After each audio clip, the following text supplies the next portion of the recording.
Good morning, students. Today we see how to find electric potential due to an electric dipole. From the previous class, you must recall how to find electric potential due to a point charge. Suppose this is a point charge Q and we have to find electric potential at point P, which is at a distance of R. So it is very simple. V is equal to KQ by R.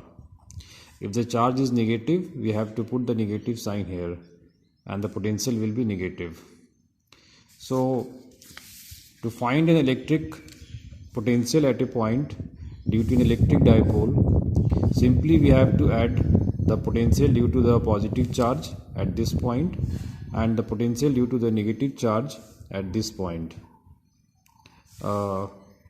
We have given here the distance of the point P from the center of the dipole, which is R, and the angle theta, which is made between the electric dipole moment vector P, which is shown here by a red arrow, and position vector of the point P, or we can say the unit vector in the direction of position vector. Theta is the angle between P and R cap or R vector. So R and theta are given. So our answer will come in terms of R and theta. We have also written here P is equal to 2AQ minus K, which is very clear here. The direction of electric dipole moment is along negative Z axis. So we proceed. First we find the electric potential at point P due to this positive charge.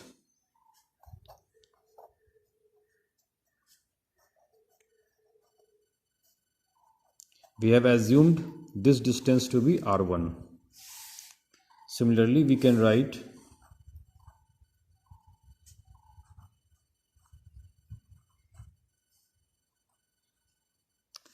now at point P, electric potential is given by the sum of electric potential due to positive charge and electric potential due to negative charge. So it comes out to be KQ by R1 minus 1 by R1 minus 1 by R2. If R1 and R2 are given, our work is completed here. But R1 and R2 are not given, R and theta are given. So we have to find R1 and R2 in terms of R and theta. So for this purpose, we will take the help of coordinate geometry. We have taken the coordinate of point P to be x, y, z, coordinate of the center of the dipole to be 0, 0, 0. We have considered it to be origin, and the coordinate of q charge is 0, 0, minus a, and minus q charge is 0, 0, a. We have taken this axis of the dipole to be z axis. So you can clearly see it, the coordinate x coordinate and y coordinate will be 0, and here the z coordinate is a, because this distance from this point to this point is a, and distance of this point to this point is also a, but it is in the negative direction, so it is minus a. So we can use the distance formula to find the value of R1 and R2 and also R.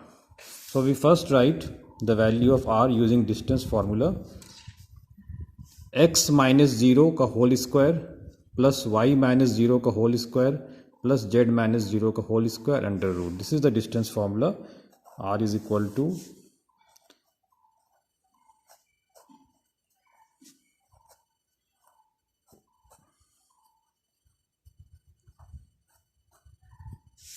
which comes out to be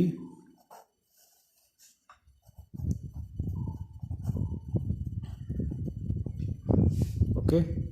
Now R1 is equal to, you see, x minus 0 का whole square plus y minus 0 का whole square plus z minus minus a का whole square, which comes out to be x square plus y square plus z minus minus a, z plus a का whole square. If we simplify it, we get x square plus y square plus z square plus a square plus 2az. Now you can see r is under root x square plus y square plus z square.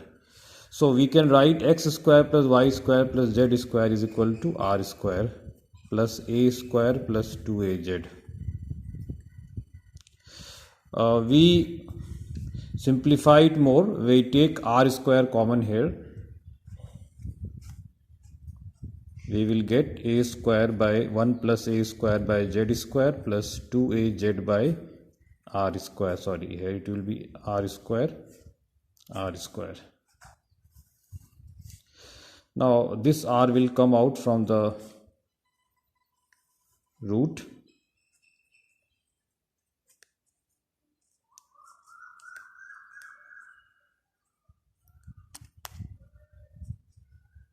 R square. Now our last expression was r1 is equal to under root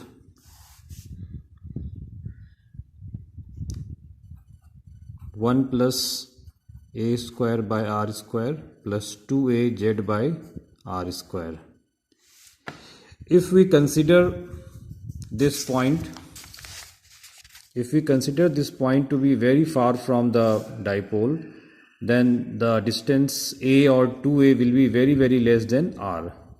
So if we take the ratio a by r, it will be very close to 0, and if we square the term a square by r square, then it will be very, very close to 0, and we can neglect it in comparison to 1. So here you can see we are getting the term a square by r square, which is very, very close to 0. So we can neglect this term.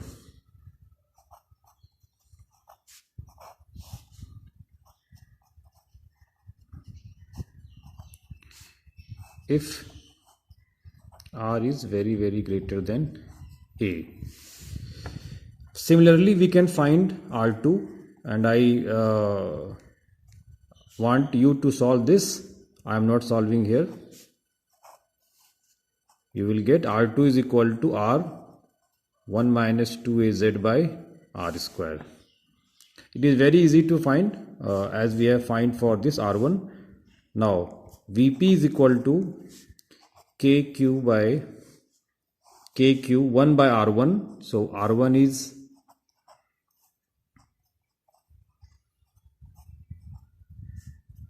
and r2 is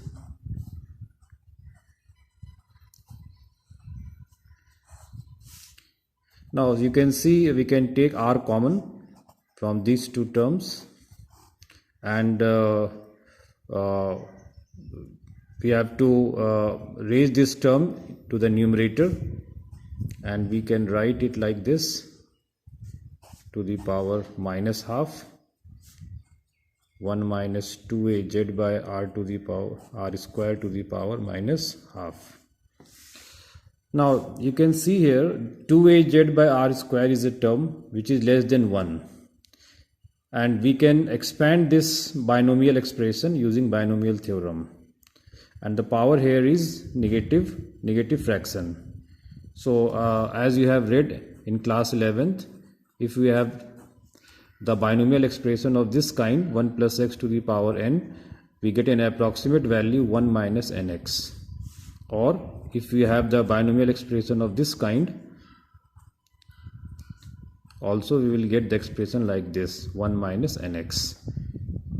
Okay, so we will use this binomial expression, the formula of this binomial expression. So we will get 1 minus half into 2az by r square. Simply this power is multiplied by the term x. Here x is 2az by r square. Similarly here also minus minus plus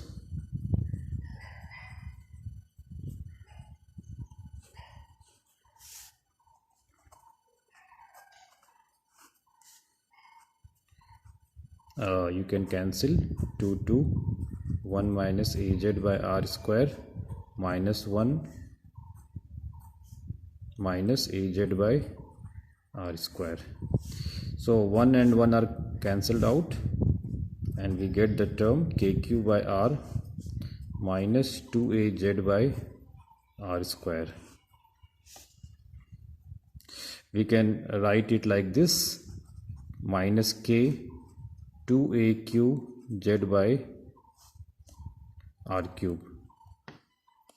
So we are getting this term minus k 2aq by r cube.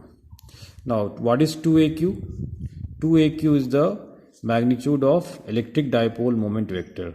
So we can write it p minus kpz by r cube. Now we have almost reached our final result, but we are getting this z, which is unknown to us. So we have to use the value of theta to find the value of z, or we have to eliminate it by some means. So we go to the diagram. You see the diagram here.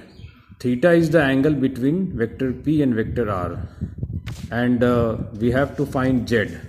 So how can we find z? For this you have to recall the concept of direction cosines studied in class 11th. So what was the concept? You see this diagram. Suppose this is x-axis, this is y-axis, and this is z-axis, and this is our vector.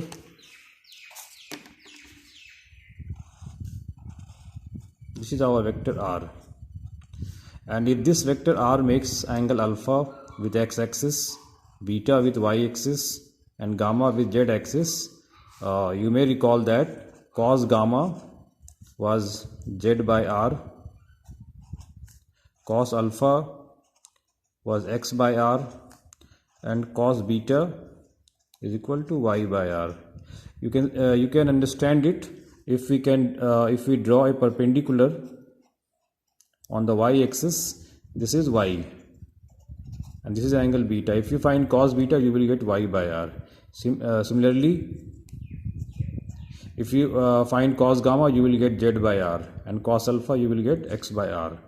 So in this diagram also, in this diagram also, this is our z axis, and with this z axis, this r vector makes angle pi minus theta. We have to take the angle with the positive z axis. R vector makes pi minus theta angle with the positive z axis. So here we can write cos pi minus theta is equal to z by r, because this is the angle made with the positive z axis. And what is cos pi minus theta? This is cos minus cos theta. So cos theta is equal to, we are getting cos theta is equal to minus z by r.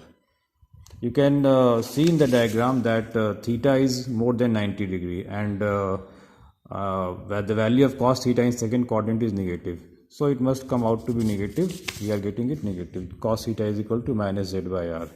Therefore, our expression changes into Vp is equal to Kp by r square minus z by r, and minus z by r can be written as cos theta. So this is our final expression. Vp is equal to Kp cos theta by r square. This is our final expression. Now using this expression we can get some special results. First we write our final expression. Vp is equal to Kp cos theta by r square. Before going to the special result, we should compare the electric potential due to a point charge and due to a dipole. For a point charge, the expression was kq by r. The denominator is r to the power 1. But here for a dipole we are getting r square. So this shows that the potential due to an electric dipole varies faster than the potential due to an point charge. It is kq by r. Now the value of Vp depends on the value of theta. If we consider P and R to be constant, the value of Vp depends on the value of theta.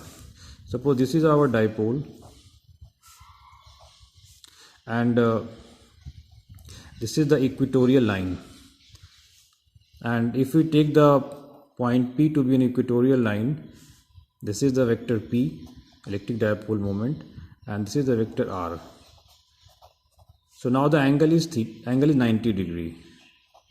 So cos 90 is 0 and Vp becomes 0. So at any point on the equatorial line, if we take the potential, we get the potential to be 0. So we can write Vp at equatorial point is 0. Now we take the point at an axis of the dipole. Suppose we take the point here, and it is also the distance of r. So this is the vector r, and this is the electric dipole moment vector p. Both are in the same direction. So the theta will become 0, and we can write Vp is equal to Kp cos 0 means 1 by r square. So here the value is positive, Kp by r square, which is greater than 0. If we take the point to be on the side of negative charge, electric dipole moment vector is here, and position vector is here. So P and R makes an angle of 180 degree. So here we get Vp is equal to Kp cos 180 is minus 1 by R. So it is minus Kp by R square. So here the potential is negative. So what is the meaning of positive potential and negative potential? Whenever the force is repulsive in nature, you will get the potential to be positive. And whenever the force is attractive in nature, you will get the potential to be negative. And similarly, we can say if the force is repulsive, we get the electrostatic potential energy to be positive, and if the force is negative, attractive, we get the electric potential energy to be negative. Okay, thank you.